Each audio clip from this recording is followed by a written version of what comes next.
They told you freedom meant choice, that if you had more products to buy, more channels to watch, more apps to scroll, you were free.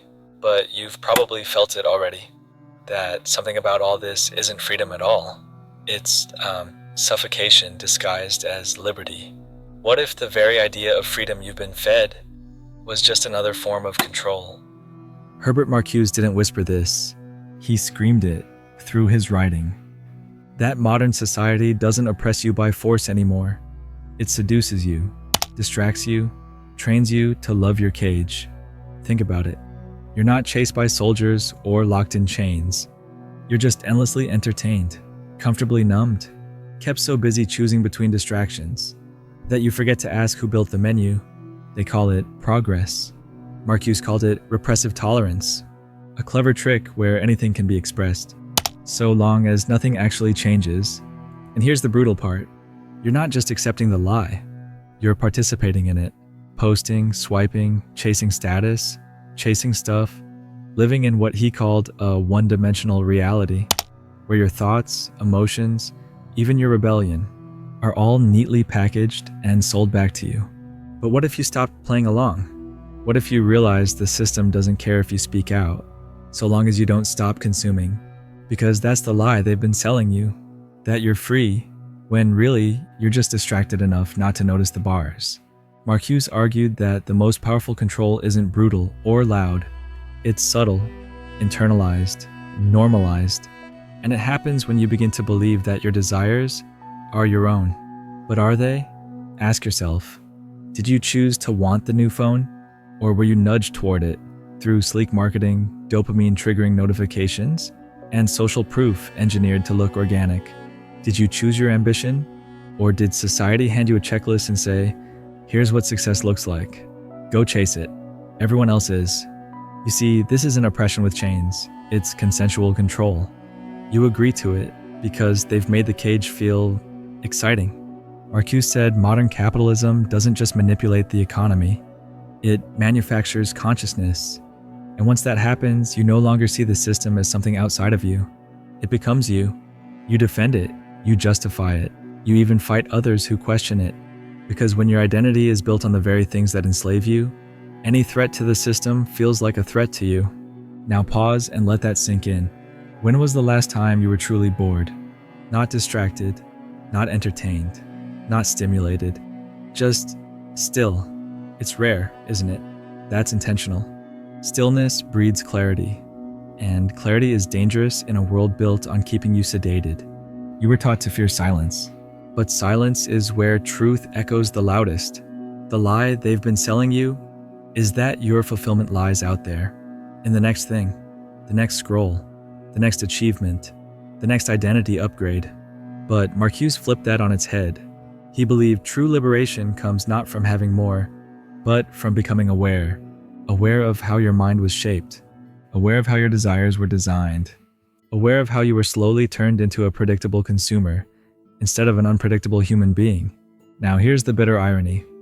The more aware you become, the more isolated you might feel.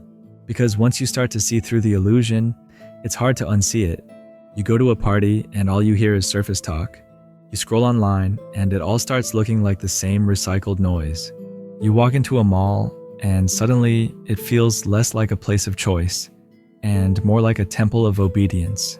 Marcuse wasn't just theorizing. He was warning us. Awakening in a sedated world can feel like madness. But it's not madness. It's clarity. And clarity in a system that thrives on confusion is revolutionary. Here's the trap we fall into. We think rebellion means rage, that it means marching, shouting, burning down systems. But Marcuse introduced something far more radical. He believed the most powerful form of resistance is to reclaim your inner world. Reclaim how you think. Reclaim what you value. Reclaim your attention from the endless scroll. Reclaim your imagination from the limits they handed you at birth. Because here's what they don't want you to realize. If your thoughts are not your own, your actions never will be. And if your actions aren't yours, neither is your life. This is why modern society keeps you busy. Not productive, just busy. Busy enough to never reflect. Busy enough to never question. Busy enough to never feel the quiet ache that something's off. That ache, That quiet discomfort, that's your soul knocking. Not because you're broken, but because you're waking up. And society doesn't want awake individuals. It wants functioning sleepwalkers. But the moment you stop chasing what they told you to want, the moment you pause long enough to ask, who would I be without all this? That's when something changes. You stop reacting. You start creating. You stop performing. You start being. That's not just spiritual talk. That's the most practical rebellion you'll ever experience. Because the system loses its grip when you realize you were never lost, just distracted.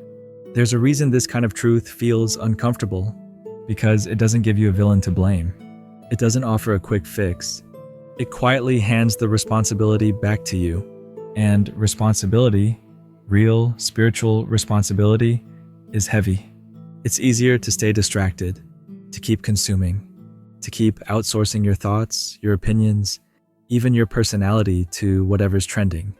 But the longer you do that, the more life becomes something that just happens to you. You react, you cope, you survive, you don't live. Not really. Marcuse believed that the most revolutionary thing you could do was to become fully human again. Not a cog, not a consumer, not a walking algorithm tailored by TikTok trends and advertising data, but a real, grounded, unpredictable human being who chooses what to think, what to value, and when to say no. Not because it's edgy, not because it's cool, but because something inside you knows this isn't freedom, this isn't truth. And the moment you listen to that voice, really listen, you start to reclaim your mind, not in a loud, aggressive way, but in quiet, subtle, irreversible ways. You spend less time reacting, more time reflecting. You stop needing more and start needing real. You see through the noise, the performance, the fake urgency. You begin to unplug internally. And when enough people do that, the lie cracks. Because systems like this don't collapse from the outside in. They dissolve when people stop feeding them with their unconscious energy. So, if anything in this video struck a nerve, don't just sit with it. Do something small, but real. Unfollow a page that keeps you numb. Take 5 minutes to reflect in silence. Ask yourself, what lie have I accepted as truth, and why? You don't need to burn your phone. You don't need to move to the mountains or disconnect from the world. That's another illusion, that real freedom is some dramatic escape, some all-or-nothing choice, but that's not how awakening happens. Real freedom starts quietly. It begins the moment you realize you can be in the world, but not of it. You can scroll, but not be seduced. You can engage, but not be owned. That shift, it doesn't look impressive from the outside. No fireworks, no big announcement, just subtle moments where you choose to act with clarity instead of reacting from noise. You begin to notice when your mood is being manipulated. You feel it when the algorithm pulls you into that infinite scroll. You hear the volume of a conversation where no one's really saying anything. And instead of joining in, you pause, you observe, and you make a different choice. It's not rebellion with a megaphone, it's rebellion with awareness. And awareness is contagious. You start treating your attention like sacred currency. You no longer invest it in things that leave you emptier than before. And over time, that's what breaks the lie. Not because you shouted louder, but because you stopped feeding it. Think about this. There are billions of dollars spent every year trying to steal your focus, trying to shape what you care about, how you feel, what you believe, what you fear. And yet, with one choice, right now, you can reclaim it. That's power. Not loud, not flashy, but real. And maybe that's what scares them the most. Not that you'll rage against the system, but that you'll quietly walk away from it, fully awake, fully aware, and fully impossible to control. So if you're feeling that shift within you, if something in this clicked, don't let it pass. Turn that awareness into a habit. Turn that discomfort into curiosity. Turn that spark into a steady fire. And here's something most people miss. Waking up doesn't make life easier, at least not at first. It actually gets harder, because now you see it all. You see how often people speak without thinking. You notice how entertainment is used to avoid feeling. You realize how much of your past was driven by borrowed beliefs, ideas you never chose, values you never questioned, emotions that were never really yours. But here's the strange beauty of it all. Once you're awake, you stop looking for meaning in what's popular. You stop chasing validation from people who are just as lost. You stop waiting for the world to approve of your healing. Instead, you begin to build something internal, a kind of quiet confidence that doesn't need to be seen to exist. It's subtle but powerful. You find peace in simplicity, joy in silence, purpose in presence, and what once felt boring now feels like freedom. What once felt empty now becomes sacred. You no longer chase life, you feel it. Every small moment becomes a signal. Every choice becomes a vote for who you want to be. This is where the great lie starts to lose its grip, because once you taste what it's like to move through the world without being pulled in every direction, you won't go back. You'll start saying no to things you used to accept. You'll start protecting your peace like it's gold.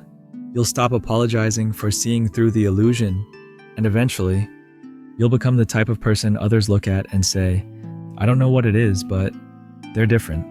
Not louder, not better, just free. And that's the part they don't tell you. That freedom has nothing to do with how much you have. It has everything to do with how clearly you see. So if you're on that path, if something in you is shifting, know this, you're not broken. You're just becoming real. And the more real you become, the more you'll naturally let go of the lies. Not through force, but through clarity. Let that be your rebellion. It's strange, isn't it? The more connected we've become, the more disconnected we feel. And nobody really talks about that. They just scroll past it, laugh it off, mute it with another playlist or motivational quote. But underneath all that noise, there's a quiet knowing, a feeling that maybe, just maybe, we've traded something essential for something artificial. You don't have to reject modern life. You don't have to disappear into the woods or smash your phone. This isn't about escape. It's about recalibration. Because here's the truth that takes time to accept. You were never meant to be available to everyone all the time. You were never meant to perform your life for an audience of strangers.